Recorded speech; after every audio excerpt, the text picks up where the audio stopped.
दोस्तों एक वीडियो मैं आपको दे चुका हूँ, अगर आपने इसको मिस कर दिया है तो ज़रूर से देख लेना, काफ़ी इंपॉर्टेंट है कल के बाजार के लिए। लॉन्ग टर्म निवेश के लिए कुछ डेटा पॉइंट्स होते हैं जो इन्वेस्टर्स को देखने होते हैं, जैसे निफ्टी की वैल्यूएशन, फियर, ग्रीड। साथ में हम ट्रिगर्स देखते हैं कि शॉर्ट टर्म प्रॉब्लम है या लॉन्ग टर्म प्रॉब्लम है। और भी कुछ डेटा पॉइंट्स होते हैं जो मैं आपके साथ में टाइम टू टाइम शेयर करता रहता हूँ ताकि आपको अपना डिसीजन लेने में आसानी हो। अभी आपके सामने एक डेटा है जिसमें आप सिंपली नोट कर सकते हैं कि इंडिया और एशियन इमर्जिंग मार्केट्स में कब कब इंडिया ने एशियन मार्केट्स को अंडर परफॉर्म किया है। इसका मतलब यह है कि एशियन मार्केट्स जिसमें चीन है, साउथ कोरिया है, जापान है, तो ये मार्केट इंडिया से अच्छा कर रहे थे और इंडिया इन सभी मार्केट से खराब परफॉर्म कर रहा था। अब इसमें ऐसा भी हो सकता है कि सभी मार्केट नीचे गिर रहे होंगे लेकिन इंडिया ज़्यादा गिरा, तो उसमें क्या हो गया, इंडिया वीक हो गया बाकी मार्केट्स के कंपैरिजन में। कभी कभी ऐसा भी होता है कि बाकी मार्केट्स ऊपर थे लेकिन इंडियन मार्केट नीचे थे। तो अल्टीमेटली कब कब इंडियन मार्केट्स ने एशियन इमर्जिंग मार्केट्स को अंडर परफॉर्म किया है वो डेटा आपके सामने है। और 2010 से लेकर अभी तक का डेटा हम देखें, यानी 16 साल का डेटा देखें, तो ऐसा 3 बार हुआ है जिसमें से तीसरी बार अभी है जिसमें इंडिया ने एशियन इमर्जिंग मार्केट्स को अंडर परफॉर्म किया है। तो ये जो पॉइंट्स आप देख पा रहे हैं ना, जैसे 2013 में ये सपोर्ट है, सपोर्ट लेने के बाद में इंडियन मार्केट्स ने एशियन मार्केट को भी आउट परफॉर्म किया है, साथ में ग्लोबल मार्केट्स को भी आउट परफॉर्म किया है जिसमें यूएस आ जाता है। तो बुल मार्केट की जो स्टार्टिंग है वो इन्हीं सपोर्ट से होती है, ये आपको डेटा बताता है। जैसे आपने देखा होगा 2013-14 में काफ़ी अच्छा मार्केट ने किया था, 13 में यहाँ पे सपोर्ट बनता है क्योंकि उससे पहले इंडियन मार्केट्स काफ़ी ख़राब करे थे एशियन मार्केट्स के कंपैरिजन में। उसके बाद में 2020 हमने देखा कि एशियन मार्केट्स भी नीचे थे लेकिन इंडियन मार्केट ज़्यादा गिरे, तो 2020 का जो बॉटम बना उसके बाद में फिर आपने पता ही है आपको किस तरह से बुल मार्केट था। अभी की सिचुएशन आपके सामने है जिसमें इंडिया काफ़ी बुरा परफॉर्म कर रहा है, एशियन मार्केट्स काफ़ी अच्छा परफॉर्म कर रहे हैं। ठीक है, अब हम क्या करते हैं, डेटा देखते हैं कि 13 में जैसे ही सपोर्ट मिला एशियन मार्केट के कंपैरेटिव जो भी डेटा उसके बेसिस पे, तो हुआ क्या है, 13-14 में अच्छी तेजी आती है, 44% की वन गो तेजी आती है, यानी वन साइडेड तेजी यहाँ पे बनती है।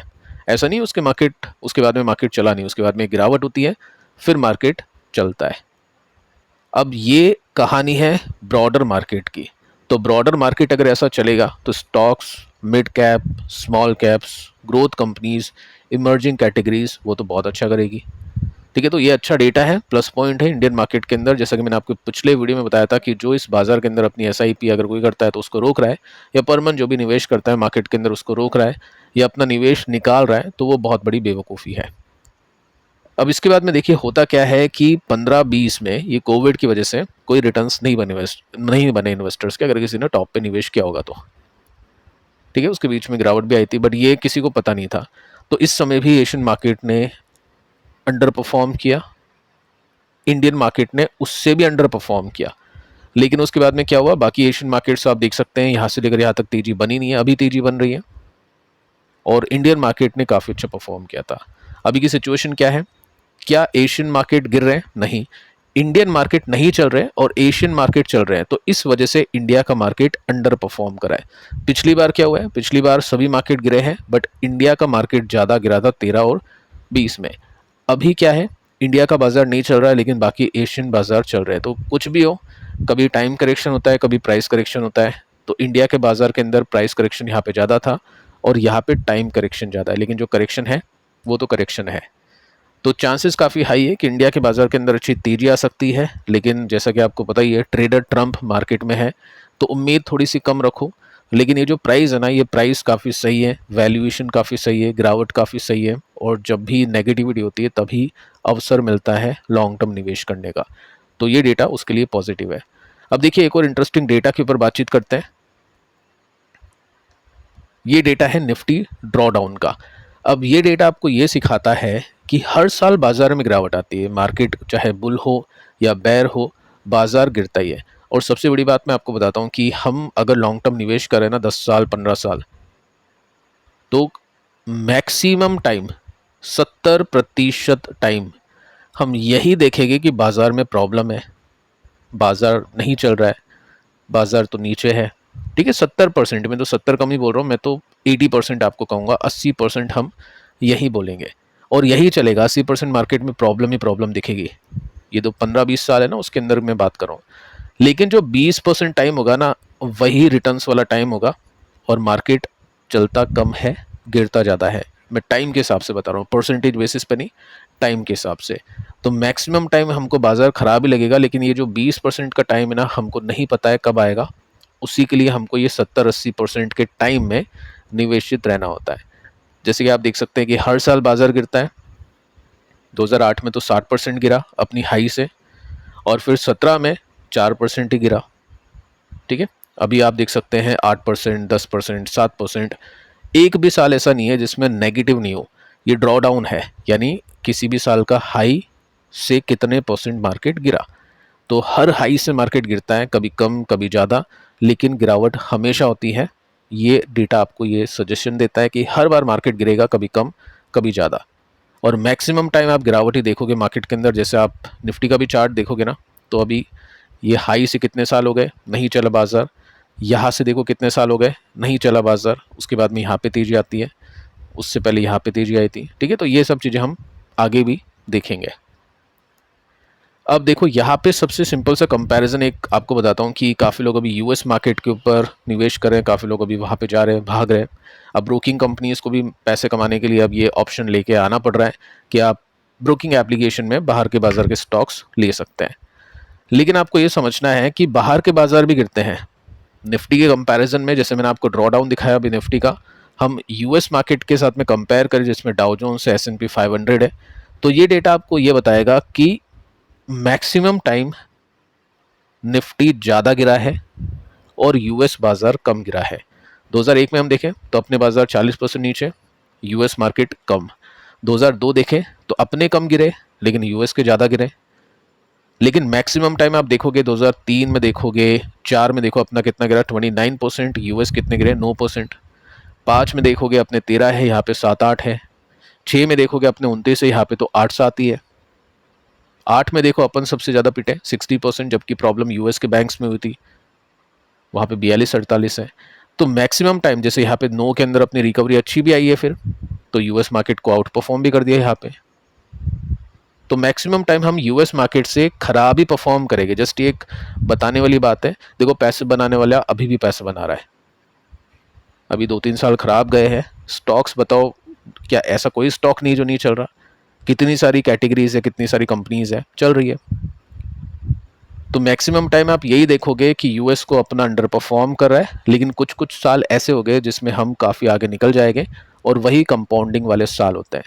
ट्रेडर को सजेस्ट नहीं करूंगा उसके लिए, होल्ड करने के लिए ट्रेडर का काम है बेट करना, कभी कहाँ पे कभी कहाँ पे। बट इन्वेस्टर अगर वो बार बार निकलेगा आएगा रोकेगा, SIP पर मंथ जो भी वो निवेश करता है डायरेक्ट स्टॉक्स में उसको रोकेगा, तो वो बेकार होगा।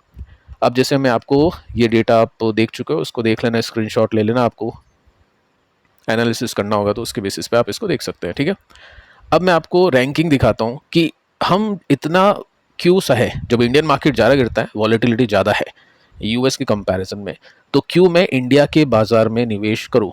मैं इंडियन हूँ इस वजह से, या फिर मुझे रिटर्न्स भी ज़्यादा मिल सकते हैं इस वजह से? देखो दोनों वजह है। सेकेंड वजह हम देखते हैं रिटर्न्स की। तो जितना भी डेटा आपने यहाँ पे देखा 2001 से लेकर अभी तक का, इसमें CAGR निफ्टी के कितने हैं? 12% के हैं। S&P 500 के कितने हैं? 7% के हैं। डाउ जोन्स के 6% के। नैस्डैक में नहीं लूंगा इसमें, क्योंकि वो बस एक कैटेगरी है टेक की। हम टेक को आधार नहीं मान सकते हैं, क्योंकि टेक ने 15-15 साल अंडर परफॉर्म भी किया है। मैं कंबाइन इंडेक्स की बात करूंगा जिसमें हर कैटेगरीज आ गई, हर सेक्टर्स आ गए। कौन जीता है यहाँ पे? निफ्टी। तो क्यों इंडियन मार्केट में निवेश करना चाहिए? कि वॉलेटिलिटी आपको ज़्यादा मिलेगी, बट लॉन्ग टर्म में आपको अच्छे रिटर्न्स बनेंगे। और वॉलेटिलिटी ज़्यादा आप सह सकते हैं क्योंकि आप खुद इंडियन है, आपको ज़्यादा पकड़ है इंडियन मार्केट की। यूएस मार्केट के कंपैरिजन में आपको ज़्यादा डेटा मिलता है यहाँ पे, आप खुद ग्राउंड लेवल पर देख सकते हैं कि चीज़ें कैसी चल रही हैं। तो वो जो वॉलेटिलिटी है ना, उसको सहना आसान हो जाता है, क्योंकि उसके पीछे के डेटा पॉइंट्स हमारे पास में अवेलेबल है। अब इसमें मैं क्या करता हूँ, इसमें डिविडेंड इंक्लूड करके आपको CAGR दिखाता हूँ। तो निफ्टी ने डिविडेंड इंक्लूड कर दे, डिविडेंड को री इन्वेस्ट करके, यानी जितना भी डिविडेंड मिला उसी कंपनी के स्टॉक में उसको लगा दिया। तो S&P फिर भी आप देखोगे तो ये 7 का 9 हो गया, क्योंकि S&P 500 में डिविडेंड ज़्यादा मिलते हैं। बट फिर भी निफ्टी से नीचे है दोनों। तो फाइनल जो रैंकिंग है वो निफ्टी 50 सबसे ऊपर है 13.5% सीएजा, S&P 9% है और डाउ जोन्स 8% है। तो कहानी का सार यही है, इंडियन मार्केट में क्यों निवेश करें, अच्छी कंपाउंडिंग के लिए। कब निवेश करें, जब बाजार अंडर परफॉर्म कर रहा हो एशियन मार्केट को, ग्लोबल मार्केट को, ड्रॉ डाउन ज़्यादा हो, टाइम करेक्शन ज़्यादा हो, वैल्यूएशन कंफर्टेबल हो, तब तो वो टाइम अभी है। ठीक है, तो ये सिचुएशन आपको अभी मिल रही है। सेकंड एक डेटा मैं आपको और दूंगा जिसमें आपको थोड़ा सा और अच्छे से समझ में आएगा। जो मैं आपको कह रहा था कि मैक्सिमम टाइम हम बुरा ही देखेंगे बाजार में, कुछ कुछ टाइम होता है जब अच्छा दिखता है। तो पहला आप यहाँ पे टाइम देखो 2010 का, मैं 10 से लेकर अभी तक का डेटा आपको दिखा देता हूँ। यहाँ पे सॉलिड बुल मार्केट था, ठीक है, तो ये एक अच्छी तेजी वाला बाजार था। 2011 में क्या था, यूरो क्राइसिस था, ठीक है, यूरोपियन जो करेंसी है उसका क्राइसिस था, तो बाकी मार्केट्स को भी उसका इम्पैक्ट होता है। तो ये मार्केट क्या था, बेयर मार्केट या खराब मार्केट था। 2012 में क्या था, रिफॉर्म्स थे, रिकवरी थी, इसको ओके ओके बोलूंगा। 13 में क्या हुआ था, रुपीस क्राइसिस, रुपीस क्रैश हो गया, नेगेटिव न्यूज़, ठीक है।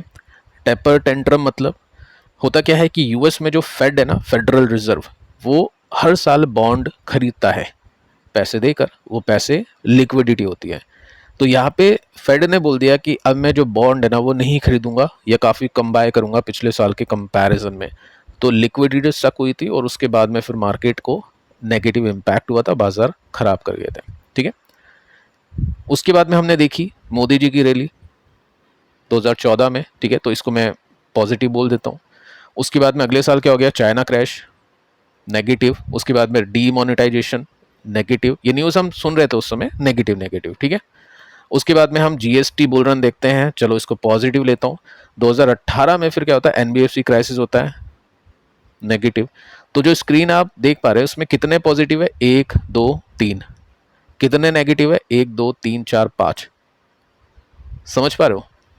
अब आगे चलते हैं, यहाँ पे हम आगे आते हैं, उसमें 2019 देखते हैं, कॉर्पोरेट टैक्स कट होते हैं, पॉजिटिव।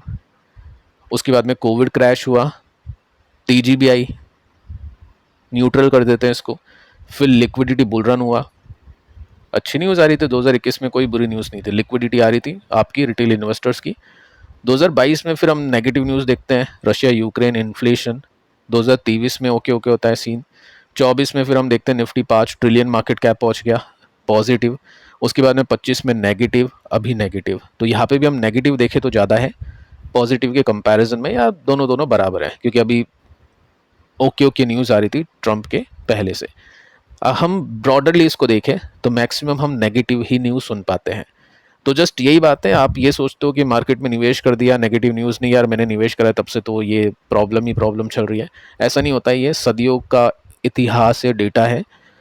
कभी कभी बहुत तेजी आती है जिसमें आपका सारा जो टाइम है ना, जो खराब हुआ है, आपको ऐसा लगता है वो कवर हो जाता है, बट उसी टाइम में काफ़ी लोग होल्ड नहीं कर पाते हैं।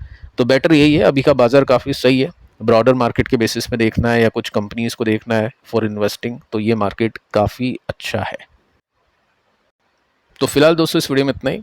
कल परसों की वीडियोस चेक कर लेना, कल तो नहीं दिया था मैंने परसों की वीडियो, और आज का वीडियो चेक कर लेना, काफ़ी काम आएगा आपको नेक्स्ट वीक के लिए। काफ़ी सारी कंपनीज स्टॉक्स हमने डिस्कस किए। मिलते हैं कल, तब तक के लिए शुभ रात्रि।